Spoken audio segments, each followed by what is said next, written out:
Hello everybody, this is Realezi. In today's video, I will be reviewing my first ever custom mechanical keyboard. I purchased this DIY keyboard kit from kbdfans.com and it will be linked in the description below. Alright, so let's start with the board itself.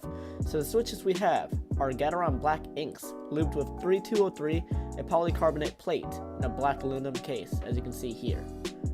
And everything, including the stabilizers I have not mentioned yet, costs up to a total of around $300. So the question remains, why spend this much money on a custom when you could use a membrane or a pre-built mechanical?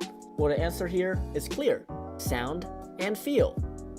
There are many options to choose from to make your keyboard feel and sound nice, such as using lubes like Krytox 205G0, Tribosys 3203, and Tribosys 3204 on the switches, and preferably Krytox 205G0 on the stabilizers. Here is a short clip showing you how it is to lube linears.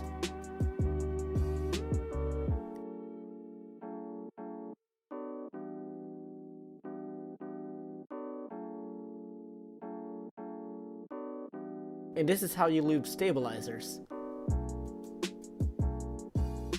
Courtesy to Teha Types for the short clips.